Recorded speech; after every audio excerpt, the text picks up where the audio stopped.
Morning everyone. Social মিডিয়াটো এতিয়া আজিৰ যুগত এটা ভাল প্লেটফৰ্ম হৈ পৰিছে সকলোৰে কাৰণে। ইয়াতে নিজৰ ক্ৰিয়েটিভিটি কি আছে, নিজৰ পাৰদৰ্শিতা কি আছে, সকলোখিনি ইয়াতে দেখুৱাব পৰা অৱস্থাত আছে। আৰু আগৰ দিনৰ মানুহবিলাকে পোৱা নাছিলে, তেনেকুৱা বহুত ধৰণৰ বহুত মানুহ আছিলে নিজৰ পাৰদৰ্শিতা থকা স্বত্বেও কাকো একো দেখুৱাব পৰা নাছিল বা আগবাঢ়িব পৰা কোনো ধৰণৰ মাধ্যম নাছিলে। এতিয়া ছ'চিয়েল মিডিয়াটো এনেকুৱা এটা মাধ্যম হৈ পৰিছে, সকলোৰে জানে, সকলোৰ হাততে থাকে, সকলোৱে চাব পাৰে, সকলোৱে জানিব পাৰে। গতিকে ইয়াত এটাই কথা হ'ব, খালি ছ'চিয়েল মিডিয়াত সংযোগ হ'বলৈ যাওঁতে ছ'চিয়েল মিডিয়াত টাইম দিব লাগিব। যেনেকৈ আমি ধৰক এটা ব্যৱসায় কৰিছোঁ, ব্যৱসায়ৰ ক্ষেত্ৰতো আমি আৰু যদি দোকান দিছোঁ, দোকানৰ ক্ষেত্ৰত দোকানখন খুলিবই লাগিব। ঠিক তেনেকৈ আমি কিবা মানে কাম এটা কৰিছোঁ, কামটোত আমি লাগিব। ঠিক তেনেকৈ ছ'চিয়েল মিডিয়াটো এটা হৈছে মাধ্যম, যদিও তাৰ লগত কিন্তু জড়িত থাকিব লাগিব। আৰু যিসকলে সম্পূৰ্ণৰূপে জড়িত হৈ পেলাই আগবাঢ়িব পাৰিছে, তেওঁলোকে বিভিন্ন ধৰণে তেওঁলোকে সুবিধা পাই গৈ আছে।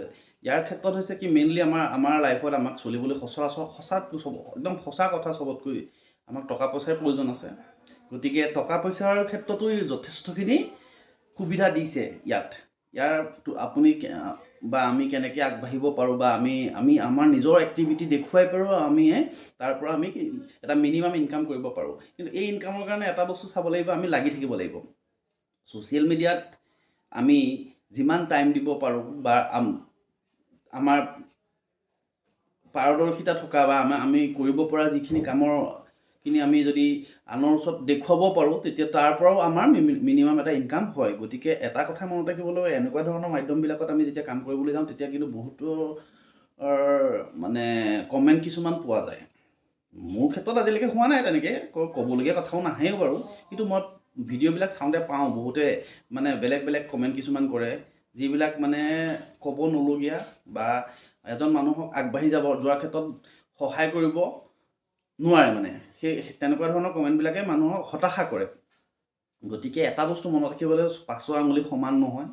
এইটো এনেকুৱা এটা ভিডিঅ' মই আগতেও দিছোঁ, 5 আঙুলি সমান নহয়। গতিকে যে 5টা আঙুলিয়ে আপোনাক সমানে ঠেলি লৈ আগলৈ যাব, সেইটোতো কোনো সম্ভৱেই নহয়। ইয়াৰ ক্ষেত্ৰত প্ৰয়োজন হৈছে আপোনাৰ নিজৰ মনোবল।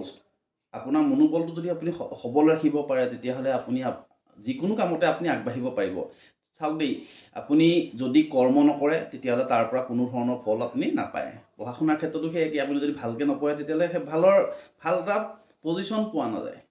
আমি আৰু হ'ব যদি কৰি থৈ দিওঁ, তেতিয়াহ'লে সেইমতে আমি আগবাঢ়িব নোৱাৰিম।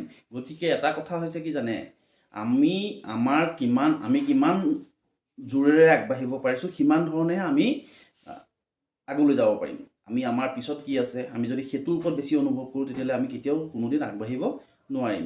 ইয়াৰ ক্ষেত্ৰত হৈছে কি, মানে মই অলপ আগত এটা ভিডিঅ' দেখিছিলোঁ, মানুহবিলাকে নিজকে কি বুলি ভাবে, কোনবিলাক মানুহৰ কথা কৈছোঁ জানে, যিবিলাকে নিজকে মানে বহুত ডাঙৰ বুলি ভাবে, আনক মানে সদায় সৰু বুলিয়ে ভাবে।